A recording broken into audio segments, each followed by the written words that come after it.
Education को define ऐसे किया जाता है कि अगर एक इंसान या अगर एक मर्द सेक्सुअली परफॉर्म करते हुए अगर वो डिस्चार्ज हो जाता है 1 मिनट से पहले पहले, वैसे तो इसकी कुछ और डेफिनेशन भी हैं, अगर वो 1 मिनट से पहले पहले डिस्चार्ज हो जाता है तो इसको हम प्रीमेच्योर इजैकुलेशन। काफ़ी ज़्यादा पेशेंट तो इस तरह भी प्रेजेंट करते हैं कि वो अभी इंटरकोर्स स्टार्ट ही करने लगते हैं तो उनकी इजैकुलेशन हो जाती है।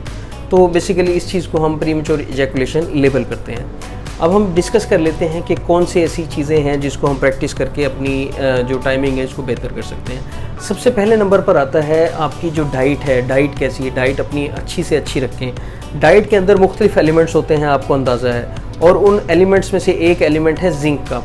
जिंक एक ऐसा मिनरल है, एक ऐसा एलिमेंट है जो कि आपकी सेक्स लाइफ के लिए बहुत ज़्यादा ज़रूरी है।